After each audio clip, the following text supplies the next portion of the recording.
الحمد لله وحده والصلاة والسلام على من لا نبي بعده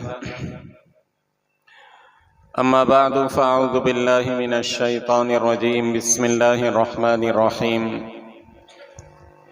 إن الذين آمنوا وعملوا الصالحات أولئك هم خير البرية جزاؤهم عند ربهم جنات عدن تجري من تحتها الأنهار خالدين فيها أبدا رضي الله عنهم ورضوا عنه ذلك لمن خشي ربه صدق الله العظيم۔ معزز علماء کرام، بزرگوں اور دوستوں،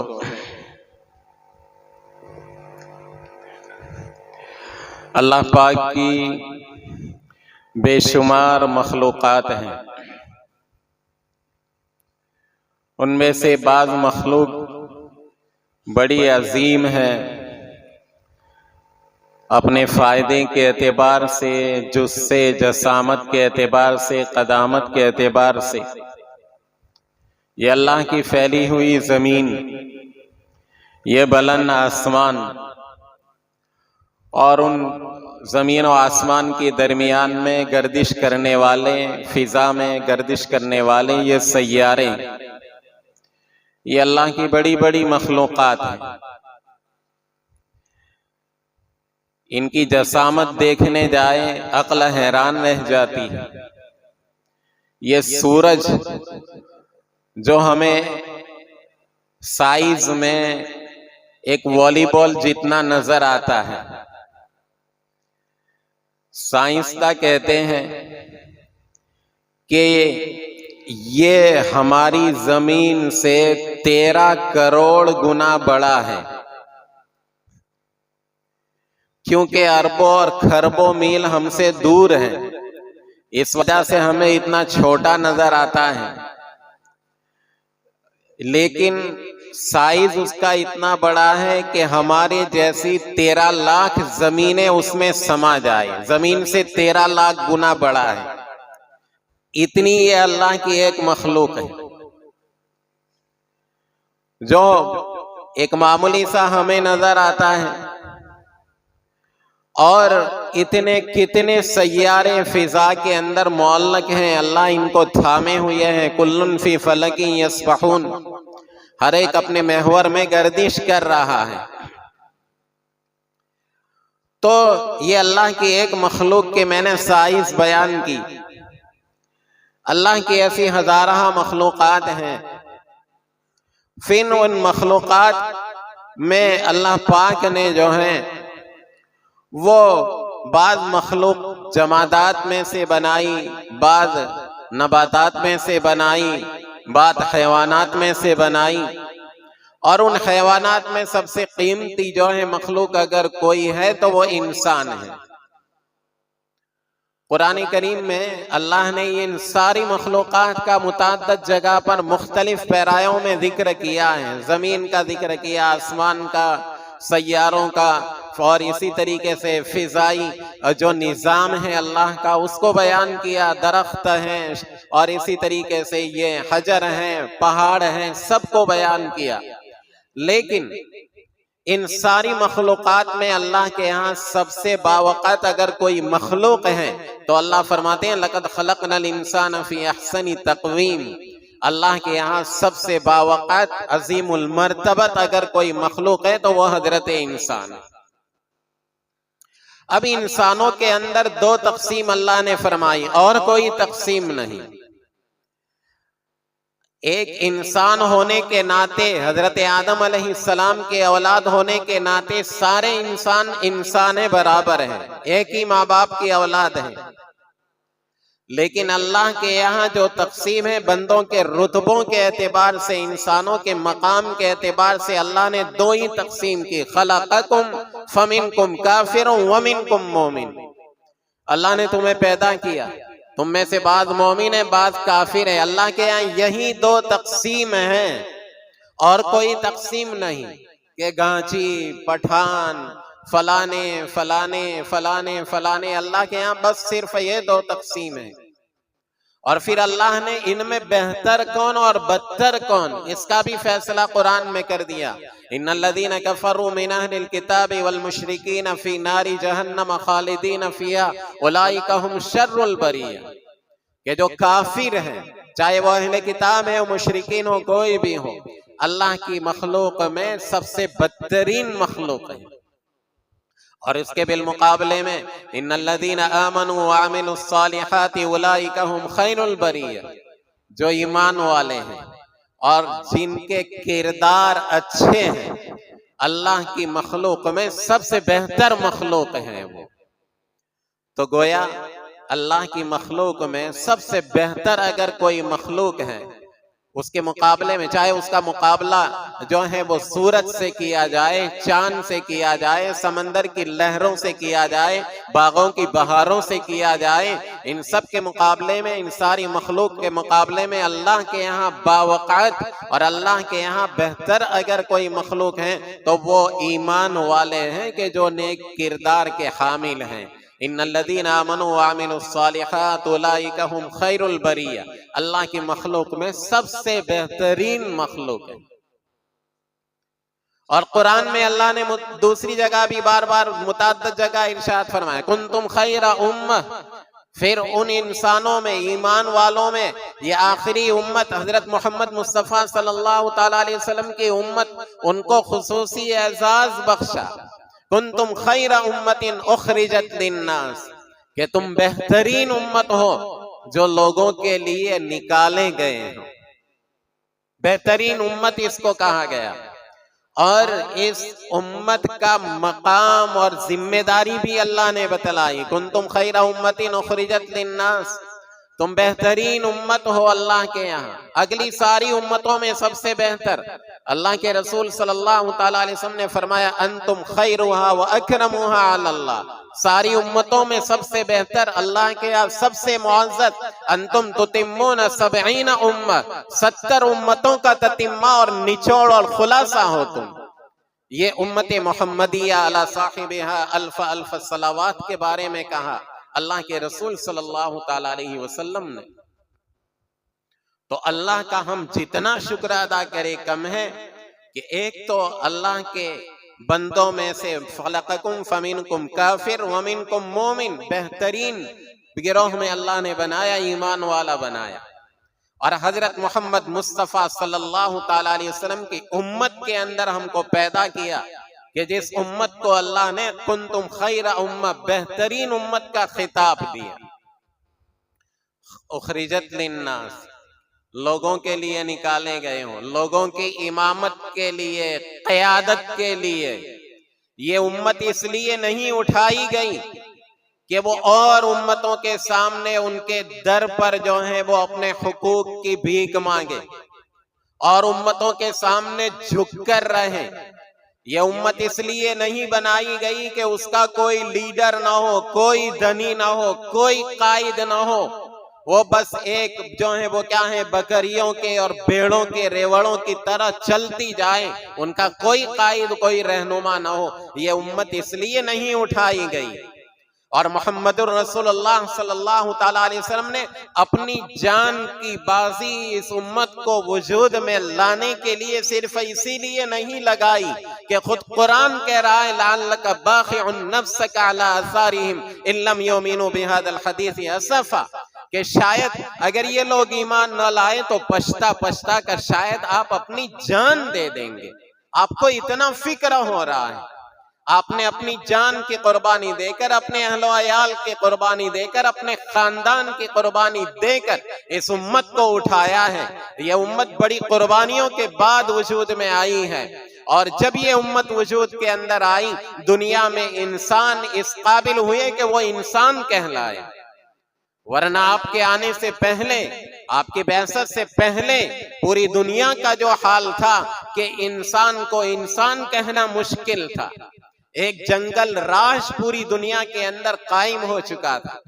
لیکن حضور اکرم صلی اللہ تعالیٰ علیہ وسلم کو اللہ پاک نے مبعوث فرمایا اور صرف 23 سالہ زندگی کے اندر آپ نے دنیا کی کایا پلٹ کر رکھ دی. وہ عرب کے بدو، جو لکھنا پڑھنا نہیں جانتے تھے. بعث فی الامیین رسولا منہم، جن کو ان پڑھ کہا گیا، لکھنا پڑھنا نہیں جانتے تھے، بے پڑھے لکھے لوگ تھے، لیکن آپ کی تعلیم کے نتیجے کے اندر، آپ کی ہدایت کے نتیجے میں، آپ کی محنت کے نتیجے کے اندر وہی عرب کے وہ بادیہ نشین وہ جب اٹھے تو اس طریقے سے اٹھے کہ قیامت تک آنے والے انسانوں کے لیے وہ قائد اور رہنما اور امام بن گئے. کہتے ہیں نا، ہو گئے اونٹوں کے چرواہے زمانے کے امام. تو اللہ کے رسول صلی اللہ تعالی علیہ وسلم یہ امت کو بہترین انداز کے اندر چھوڑ کر گئے تھے اور پوری دنیا کی قیادت ان کے حوالے کر کے گئے تھے. اور قرآن نے اس امت کے اوپر ثبت کر دیا، خیر امت کا ٹھپا لگا دیا. حضور اکرم صلی اللہ تعالی علیہ وسلم کو بہترین امت کہہ دیا. لیکن افسوس کہ آج ہم ذرا زمینی حقیقت کا جائزہ لیں تو یہ امت جو خیر امت کے لقب سے ملقب ہے، بہترین امت کا خطاب جس کو دیا گیا، قوموں کی قیادت و امامت کی ذمہ داری جس کے سپرد کی گئی، آج اس کا یہ حال ہے کہ اس میں خیر کے علاوہ ساری چیزیں موجود ہیں.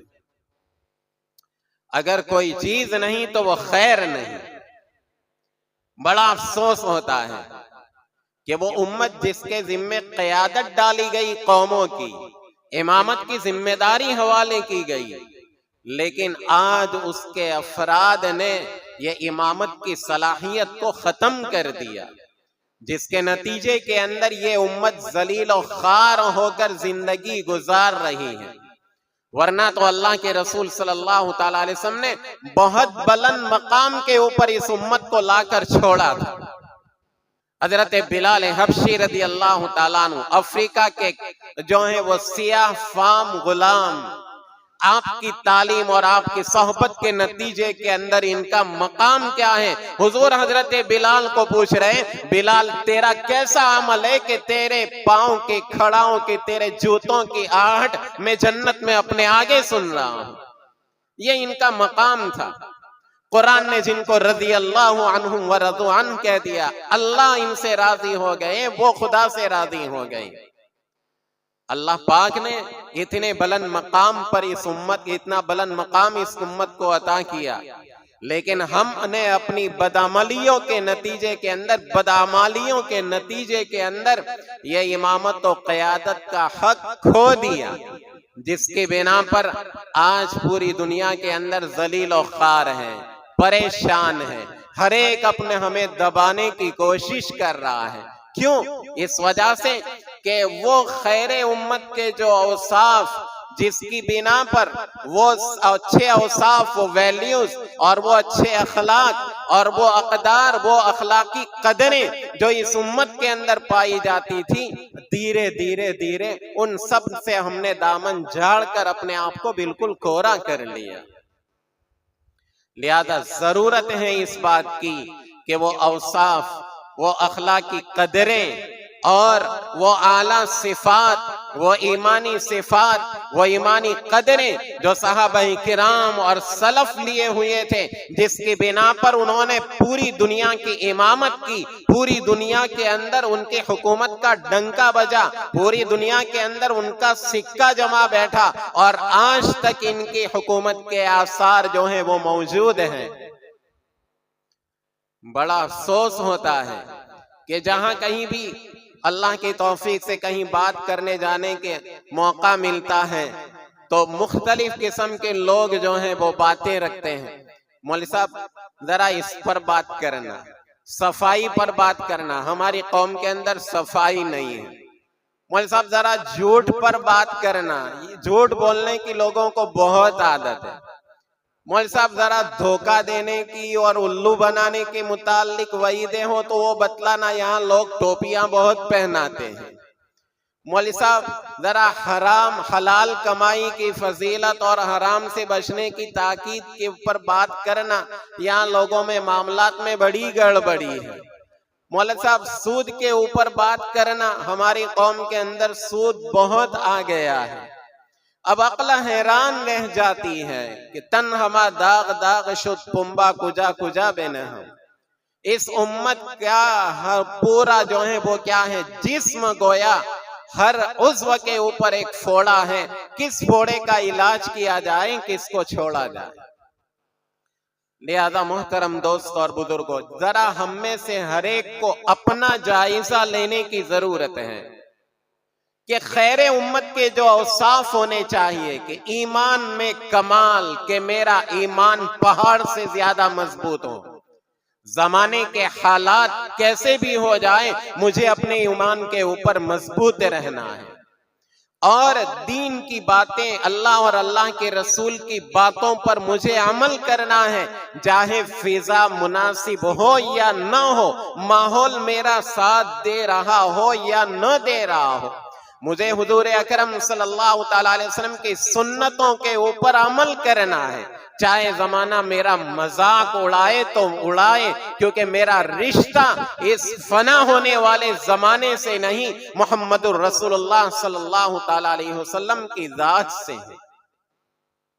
آج ذرا ہم سرسری اپنا جائزہ لیں، اجتماعی حالت دیکھیں، انفرادی حالت دیکھیں امت کی، کہ امت کا ایک تو ایسا لگتا ہے کہ جیسے اس امت کا کوئی قائد اور رہنمائی نہ ہو، حالانکہ حضور اکرم صلی اللہ تعالیٰ علیہ وسلم کے اوپر جو قرآن نازل ہوا، اس قرآن کے اندر اس امت کا یہ خاص وصف بتلایا، وَأَمْرُهُمْ شُورَىٰ بَيْنَهُمْ، کہ ان کے آپس کے کام آپس کے مشورے سے طے ہوتے ہیں، اور پھر ان کا جو قائد ہو، جو ذمہ دار مقرر ہو، اس کی اطاعت کا حکم دیا اللہ کے رسول صلی اللہ تعالیٰ علیہ وسلم نے، اور قرآن کے اندر اللہ پاک فرماتے ہیں اطیعوا اللہ و اطیعوا الرسول و اولی الامر منکم۔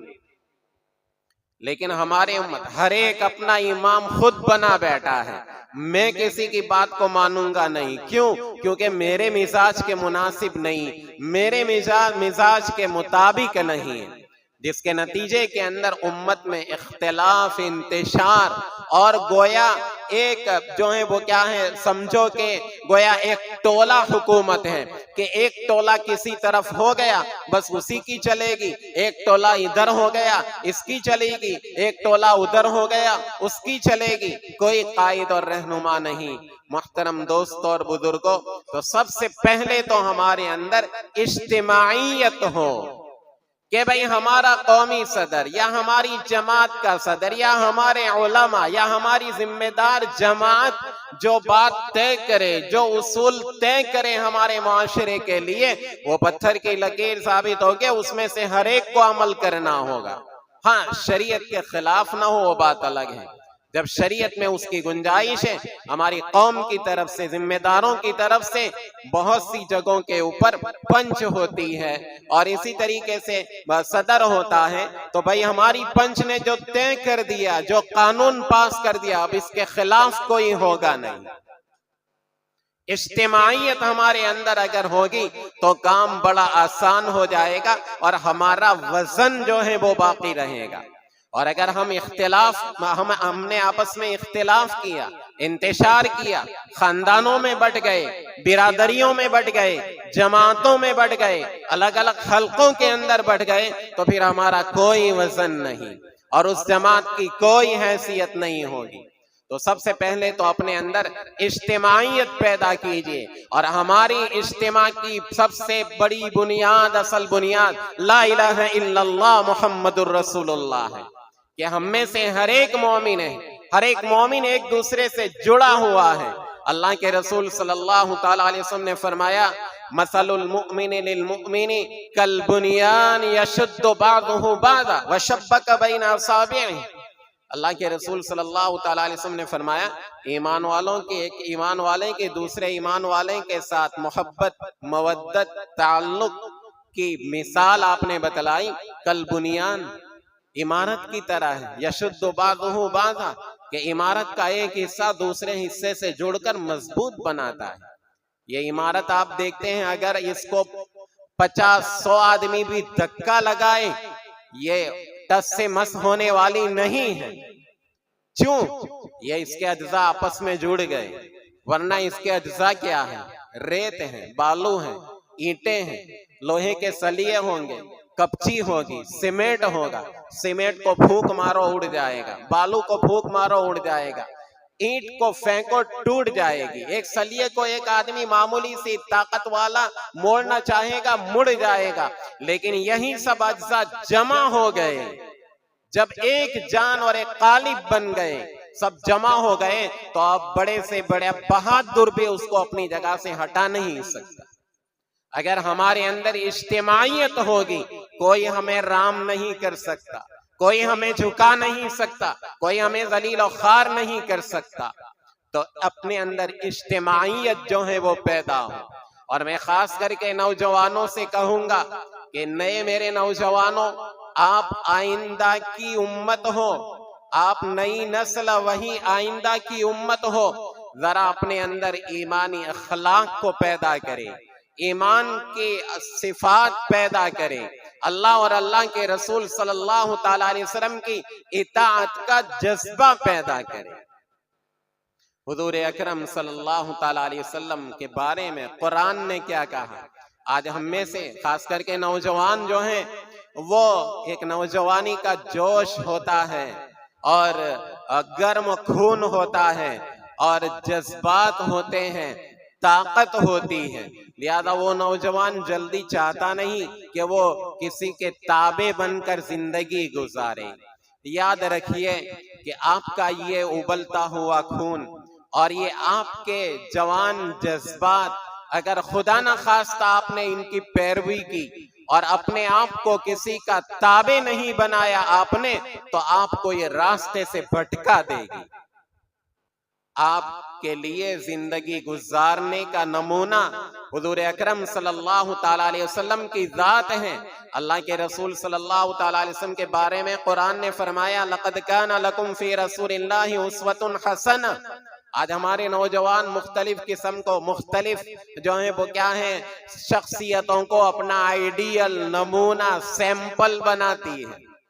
بھائی بال وہ فلانے ایکٹرز نے جو ہیں وہ ایسے رکھے ہیں، شاہ رخ نے ایسے رکھے ہیں، سلمان خان نے ایسے رکھے ہیں، بال اس طرز پر رکھیں گے، اس کے کپڑے پہننے کا ڈھنگ اس طرز سے ہوگا، اور اس کے چلنے ڈنگنے کا، اس کے بائک چلانے کا ڈھنگ اور طرز. میرے نوجوانوں، زندگی کے لمحات میں سب سے قیمتی لمحات اگر کوئی ہوتے ہیں تو وہ نوجوانی کے لمحات ہیں. اسی میں زندگی بنتی ہے، بگڑتی ہے. اگر آپ نے نوجوانی میں اپنے جذبات کو قابو میں کر لیا، اپنے بڑوں کا کہنا مانا، اپنے جو ہیں وہ کیا ہیں پرکھوں کے طریقے کے اوپر رہیں، اپنے خاندان کے ذمہ داروں کی بات کو آپ نے مانا، علماء کی رہنمائی کے مطابق آپ پر عمل کرتے رہیں، تو انشاءاللہ آپ اگلی نسل کے، اگلی قوم کے، آئندہ آنے والی امت کے بہترین افراد ثابت ہوں گے. اور اگر خدا نہ خواستہ آپ نے اپنی خواہشات کا اتباع کیا، جذبات کا اتباع کیا، بھائی ہیئر اسٹائل، بالوں کے اسٹائل، وہ اکثر نوجوانوں کی ایسی ہیں کہ شریعت میں اس کی اجازت نہیں کہ بھائی آدھا کٹایا، آدھا چھوڑ دیا، آدھے چھوٹے، آدھے بڑے، آدھے کم، آدھے زیادہ. اللہ کے رسول صلی اللہ تعالی علیہ وسلم نے اس قسم کے ہیئر اسٹائل سے صراحتاً منع فرمایا. کٹاؤ تو سب برابر کٹاؤ، رکھو تو سب برابر رکھو، چھوٹے کرواؤ تو سب برابر رکھو. ادھر سے بالکل منڈا ہوا، ادھر سے رکھا ہوا. آپ نے بہت سو نے دیکھا ہوگا، تاریخ میں پڑھا ہوگا کہ پہلے زمانے کے اندر لوگ جو ہیں چونکہ گدھے ایک ہی طرح کے ہوتے ہیں، تو اپنے گدھا پہچاننے کے لیے ان کے بالوں کے اسٹائل الگ الگ رکھتے تھے تاکہ پہچان لیا جائے کہ یہ میرے گدھے ہیں. آپ کو اللہ نے اچھے خاصے انسان بنائے ہیں، انسانیت چھوڑ کر گدھا پنی اختیار کرنا یہ کون سی عقل مندی کی بات ہے؟ تو میرے نوجوانوں، اپنے گھر کے ذمہ داروں کا کہنا مانو، اپنے والدین کا کہنا مانو، ان کی اطاعت کرو.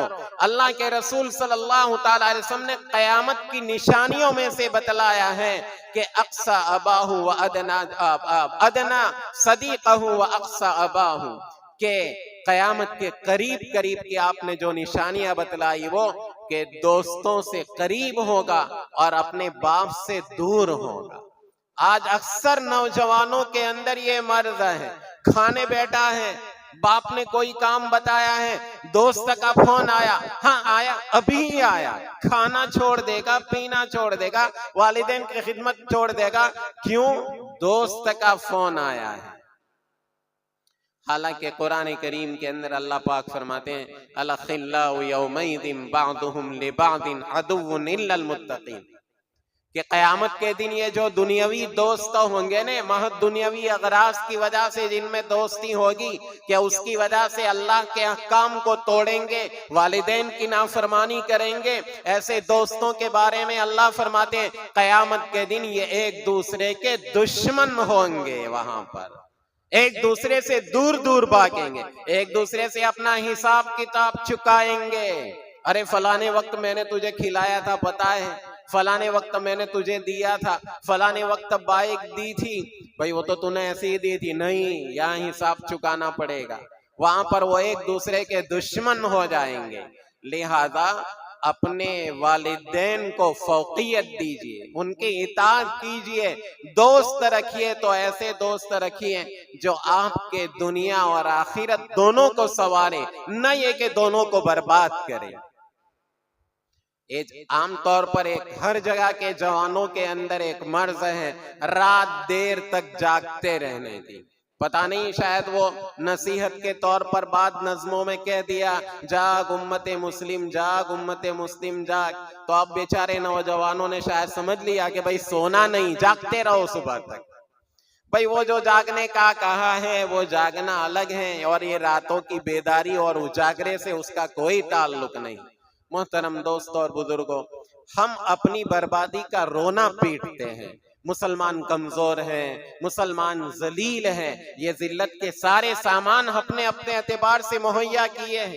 آج اندرونی نہیں، ہمارے ظاہری حالات کو دیکھ لیجئے، ہمارے محلہ کا جائزہ، محلے کا جائزہ لے لیجئے، بھئی مسلمان محلہ، مسلمان یعنی کون؟ خیر امت کا محلہ، کائنات کے افراد میں سے بہترین افراد کا محلہ، بھئی اس کی پہچان کیا ہوگی؟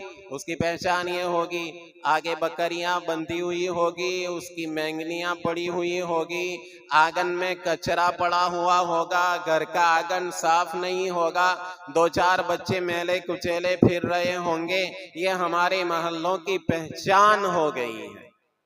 بہترین افراد، امت پوری انسانیت کی قیادت کے لیے جن کو اللہ نے پیدا کیا، آج ہمارا یہ حال ہے۔ اور بیچارہ بہت سی مرتبہ مسلمان یوں سمجھتا ہے کہ بھئی صفائی رکھنا اسلام سے اس کا کوئی تعلق نہیں، حالانکہ آپ دیکھنے جائیں قرآن کریم کے اندر اللہ پاک فرماتے ہیں ان اللہ یحب التوابین ویحب المتطہرین، اللہ پاک توبہ کرنے والوں کو اور پاک صاف رہنے والوں کو پسند کرتا ہے۔ اسلام کا صفائی کے نظام سے کتنا گہرا تعلق ہے؟ اسلام کی تعلیم کیا ہے؟ صبح جب اٹھو آپ، اسلام کا حکم کیا ہے؟ شریعت کا حکم کیا ہے؟ جب صبح اٹھو نا ڈائریکٹ برتن میں ہاتھ نہ ڈال دو، اللہ کے رسول صلی اللہ علیہ وسلم نے اس نے منع فرمایا، اس لیے کہ آپ صلی اللہ علیہ وسلم نے فرمایا کہ فَإِنَّهُ لَا يَدْرِي أَيْنَ بَاتَتْ يَدُهُ، رات میں غفلت میں نیند میں اس کا ہاتھ کون سے مناسب نامناسب جگہ پر پڑ گیا ہو، گندگی لگی ہو، وہی ہاتھ برتن میں ڈال دیا۔ اللہ کے رسول صلی اللہ علیہ وسلم نے اس سے منع فرمایا ہے۔ سو کر اٹھو، کتنی صفائی کا اہتمام، اللہ کے رسول صلی اللہ علیہ وسلم نے فرمایا سو کر اٹھ کر دعا پڑھنی ہے، کسی سے بات کرنے کی ضرورت پڑے گی، پہلے مسواک کرو، منہ صاف کرو، سونے کی وجہ سے منہ میں بدبو ہوگی، وضو کرو، اگر جو ہے وہ کیا ہے ریح نکل جائے وضو کرو، اپنی بیوی سے ملے ہو غسل کرو۔ جمعہ کے دن جو ہے وہ غسل کی تاکید اللہ کے رسول صلی اللہ تعالی علیہ وسلم نے فرمائی، کپڑوں کے پاکی صفائی کا حکم دیا، اور کتنی طہارت پاکی کہ ایک مٹکا پورا بھرا ہوا ہے 200 لیٹر پانی کا، اگر اس میں ایک معمولی سی پیشاب کی چھینٹ پڑ جائے پورا مٹکا ناپاک، یہ استعمال کے قابل نہیں۔ اتنی صفائی ستھرائی کا اہتمام۔ اللہ کے رسول صلی اللہ تعالی علیہ وسلم نے فرمایا نظفوا افنیتکم ولا تشبہوا بالیہود، اپنے گھر کے آنگن کو پاک صاف رکھو اور یہود کی مشابہت اختیار مت کرو۔ گویا گندا رہنا مسلمان کی شان نہیں، گھر کے آنگن کو گندا رکھنا مسلمان نہیں، یہ یہود کی عادت ہے، یہ یہود کا وصف ہے۔ لیکن افسوس یہ ہے کہ ہماری ساری اچھائیاں انہوں نے لے لی اور ساری خرابیاں ہم نے مول لی ان سے، لہذا جس کے نتیجے کے اندر یہ امت ذلیل و خوار ہو گئی۔ اور پھر یہ صفائی کا معاملہ بہت سے تو یوں سمجھتے ہیں کہ بھئی اسلام کا صفائی سے کوئی تعلق نہیں۔ بھئی بہت سی مرتبہ آدمی دین پر آ جاتا ہے، بھئی اب کپڑوں کا بھی کیا ٹھکانا، کپڑے بدلے نہ بدلے کوئی ضرورت نہیں، داڑھی میں کنگھا کرے نہ کرے کوئی ضرورت نہیں، اسلام نے ایسے سادھو بننے کا حکم نہیں دیا۔ اللہ پاک قرآن میں فرماتے ہیں خذوا زینتکم عند کل مسجد، ہر نماز کے وقت زیب و زینت اختیار کرو، کپڑے پہن کر آؤ، عمدہ سے عمدہ اچھا لباس پہنو۔ اسلام کا یہ مزاج ہے۔ بھائی داڑھی ادھر ادھر نکل گئی ہے اس کو سنوارو تھوڑا، اس میں کنگھی کرو، کپڑے پہنو تو ڈنگ سے جو ہے وہ پہنو۔ لیکن ہم نے سمجھ لیا کہ اب مسلمان بن گئے، نیک بن گئے، تو اب صفائی اور ڈنگ کا اسلام سے کوئی تعلق نہیں، ہرگز ایسی بات نہیں۔ علامہ تقی عثمانی دامت برکاتہم نے ایک واقعہ لکھا ہے کہ وہ انگریز کے زمانے کے اندر جامع مسجد میں جو ہے وہ دہلی کی جو جامع مسجد تھی، وہاں پر مسلمانوں کی تعلیم سے متاثر ہو کر ایک انگریز اسلام لے آیا، مسلمان ہو گیا۔ تو اب وہ بیچارہ نماز پڑھنے بھی آنے لگا۔ اب اس نے دیکھا کہ وہ جو حوض جو تھی اس کی نالی بڑی گندی تھی،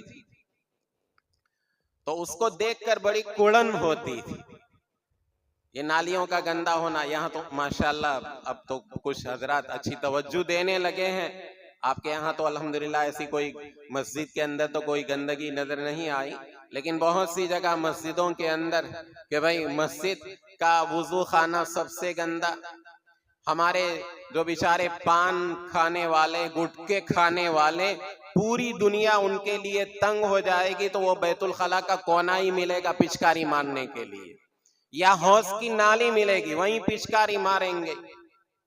تو یوں سمجھے تو وہ جو حوض کی نالی بڑی گندی تھی اس کو دیکھ کر بڑی کڑن ہوتی تھی۔ تو ایک دن اس سے رہا نہیں گیا، تو وہ انگریز نے خود جو ہے وہ جھاڑو ہاتھ میں لیا اور وہ حوض کی نالی صاف کرنے لگا۔ تو ہمارا ایک پکا مسلمان، آبائی مسلمان کیا کہتا ہے؟ وہ جو انگریز کو دیکھا کہ حوض کی نالی صاف کر رہا ہے تو کیا کہتا ہے کہ یہ آدمی مسلمان تو ہو گیا لیکن انگریزیت اس کی ذہن سے نکلی نہیں۔ گویا وہ یوں سمجھتا ہے کہ ایک مسلمان کے پاکی صافی صفائی یہ مسلمانوں کی شان نہیں، یہ تو انگریزوں کے حوالے ہیں، یہ تو انگریزوں کے لیے، اسلام سے اس کا کوئی تعلق نہیں۔ نعوذ باللہ ہم نے یہ سمجھ لیا۔ لہذا ضرورت ہے اس بات کی کہ ہم اپنے اندر اچھے اخلاق پیدا کریں، ہمارے محلے صاف ستھرے ہونے چاہیے، اپنے گھر کی مستورات کو بھی اس کی تعلیم دیں۔ عام طور پر ماں بہنیں جو ہیں کچرا جمع کرتی ہے اور لے کے آنگن میں میونسپلٹی والے آئیں گے لے جائیں گے صاف کر دیں گے۔ بھائی ایسا نہیں کہ گھر میں ایک ڈسٹ بن رکھے، کچرا پیٹی رکھے، اس میں ڈالیں۔ ماں بہنیں صبح کو جو ہے سبزی صاف کرنے کے لیے بیٹھی، سبزی کا جو بھی برادا ہے پلاسٹک کے جھبلے میں وہیں جو ہے کمرے کے بیچ میں سے بیٹھ کر لے، راستے کے بیچ کے اندر۔ یہ ہماری عادت بن گئی ہے اور ہم یوں سمجھتے ہیں کہ بھئی اس کا اسلام سے کوئی لینا دینا نہیں۔ ایک تو یہ بات یاد رکھیے کہ اس کی وجہ سے ہم بدنام ہوتے ہیں، ہماری قوم بدنام ہوتی ہے اور ہمارا مذہب بدنام ہوتا ہے۔ آج امت مسلمہ ہم دیکھتے ہیں ہر جگہ کہ بھائی امت مسلمہ کے ساتھ عداوت کا برتاؤ کیا جاتا ہے، دشمناوٹ کا برتاؤ کیا جا رہا ہے، مسلمانوں کے ساتھ اچھا معاملہ نہیں کیا جا رہا ہے۔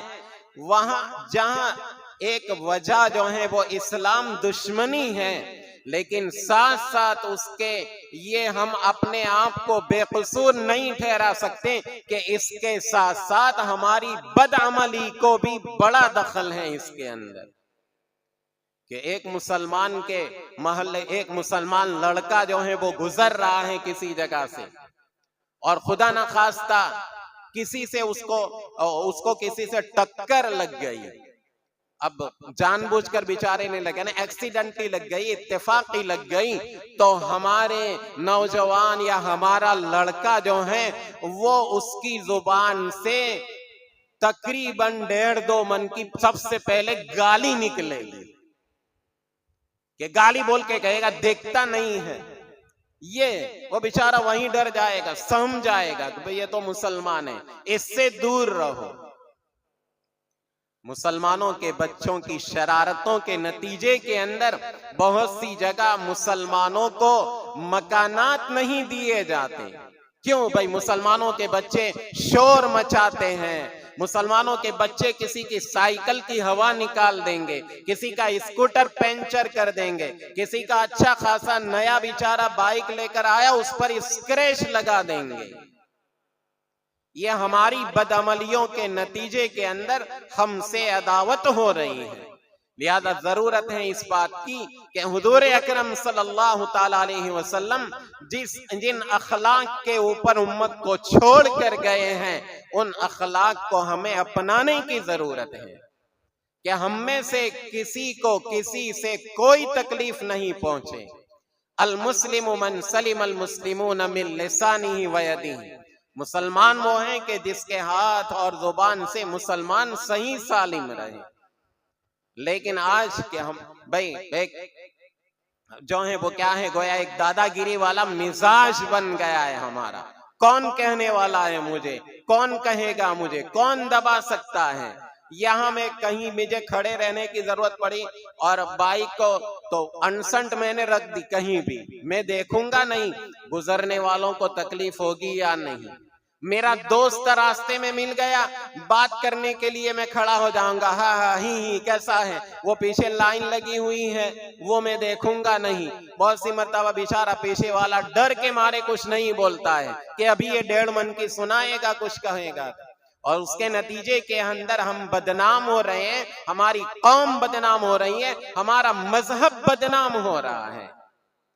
ذرا جا کے دیکھو کہ ہماری جو جیلیں آباد ہیں ان جیلوں کے اندر کتنے مسلمان ہیں۔ جوا کے اڈے چلانے والے زیادہ تر کون ہیں ذرا دیکھو، چوراہے پر اور ہوٹلوں کو رات تک آباد کرنے والے کون ہیں ذرا دیکھیے، شراب کے اڈے چلانے والے زیادہ تر کون ہیں ذرا دیکھیے۔ وہ امت کو اس کو اتنا بہترین نظام دیا گیا کہ شراب کا ایک قطرہ اس کے لیے ناجائز، اس کے لیے سود کا 1 درہم 36 مرتبہ زنا کرنے سے بھی زیادہ برا، کسی مسلمان کی آبرو ریزی کرنا کعبے کی حرمت سے بھی، کعبے کی بھی حرمت سے بھی زیادہ برا اس امت کے لیے قرار دیا گیا۔ لیکن آج امت اپنا یہ سبق بھلا بیٹھی ہے، جس کے نتیجے کے اندر ہم لوگوں کی نظروں میں ذلیل و خوار ہو گئے ہیں۔ تو محترم دوستو اور بزرگوں، ضرورت ہے اس بات کی کہ ہم میں سے ہر ایک اپنا جائزہ لے۔ اگر ہر ایک یہ چاہے گا مجھے اپنی اصلاح کرنا ہے، مجھے سدھرنا ہے، قوم سدھر جائے گی۔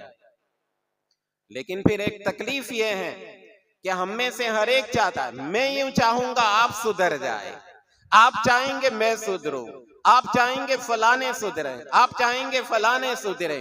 اب ہر ایک یوں سمجھے گا کہ بھئی میرے سب سدھر جائے بہت اچھا ہے، امت سدھر جائے، میرے اکیلے کے بگڑنے سے کیا نقصان ہوگا۔ اب ہر ایک یہ سوچے گا۔ ایک مثال دے کر اپنی بات کو پورا کر دیتا ہوں، وقت تو ایسے پورا ہو گیا کہ ایک بادشاہ تھا، اس کے دل میں یہ خواہش پیدا ہوئی. اب راجاؤں کا تو کیا کہنا، ان کے تو دل میں خواہش ہونی چاہیے. اور اگلے زمانے کے اندر جو ہیں وہ کیا ہیں، راجا جو ہوتے ہیں مخصوص ان کی حکومتیں ہوتی تھی، ان کے وزراء ہوتے تھے. تو راجا نے جو ہے وہ کیا ہے دودھ پی رہا تھا. تو دودھ پیتے پیتے اس کو خیال آیا، وزیر کو بلایا، کہا کہ بھئی یہ ہمارے دربار کے آنگن میں جو حوض ہے نا پانی سے بھرا ہوا، تو میرے دل میں یہ خواہش ابھری ہے کہ وہ حوض پورا دودھ سے بھر جائے.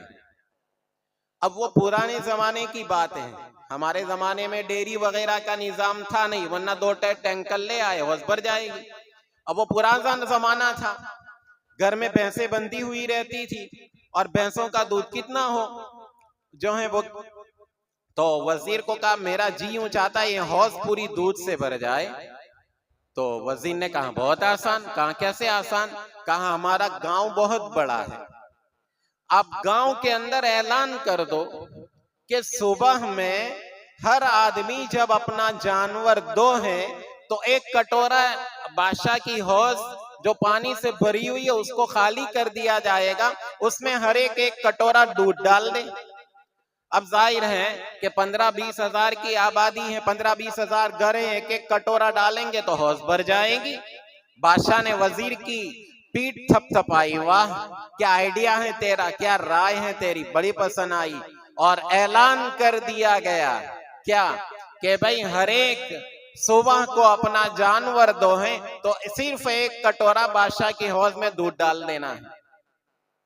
اب بادشاہ کو تو رات بھر اسی خوشی میں نیند نہیں آئی کہ صبح کو میرا حوض دودھ سے بھرا ہوا ہوگا، اور یہ میری بڑی خصوصیت اور اسپیشلٹی ہوگی، دوسرے بادشاہوں کے مقابلے میں بات جائے گی کہ اس کے یہاں تو حوض کا دودھ ہے. رات بھر مارے خوشی کے نیند نہیں آئی، اور جو اعلان کرا دیا گیا، اور یہیں کہ پورا حوض جو ہے وہ کس سے بھرا ہوا ہوگا، دودھ سے بھرا ہوا ہوگا. اب جب صبح ہوئی، آفتاب نکلا، وزیر کو بلایا، شاندار جوڑا بادشاہ نے پہنا اور شاندار سواری کے اوپر نکلا تاکہ حوض جو دودھ سے بھرا ہوا ہوں اسو دیکھو. لیکن جب بادشاہ حوض کے کنارے پر پہنچا سر پکڑ کر رہ گیا. حوض دودھ سے نہیں پورا پانی سے بھرا ہوا تھا، پورا پانی سے بھرا ہوا تھا. کیوں؟ وجہ یہ ہوئی کہ بادشاہ نے اعلان کیا تھا صبح صبح. اب عام طور پر دیہات میں جلدی دودھ دو دیتے ہیں صبح صادق سے پہلے، اب رات کے اندھیرے میں دودھ ڈالنا تھا. اب پانی سے کیوں بھرا ہوا تھا کہ ہر گھر والے نے یوں سمجھا کہ سارے لوگ دودھ ڈالیں گے، اگر میں 1 کٹورا پانی ڈال دوں گا تو میرے اس 1 کٹورے پانی کا کیا اثر ہوگا، وہ کیا نظر آئے گا. ہر آدمی نے یہ سوچا، جس کے نتیجے کے اندر حوض دودھ سے نہیں پانی سے بھرا ہوا. تو محترم دوستو اور بزرگوں، اگر ہم میں سے ہر ایک یہ سوچے فلانا سدھر جائے تو پھر امت سدھرنے سے رہی، اس امت کا خدا حافظ. ہم میں سے ہر ایک کو طے کرنا پڑے گا، مجھے سب سے پہلے طے کرنا پڑے گا کہ میں اپنے آپ کو سدھاروں. اللہ پاک سب سے پہلے مجھے عمل کی توفیق عطا فرمائے اور ہم سب کو توفیق عطا فرمائے. وآخر دعوانا الحمدللہ.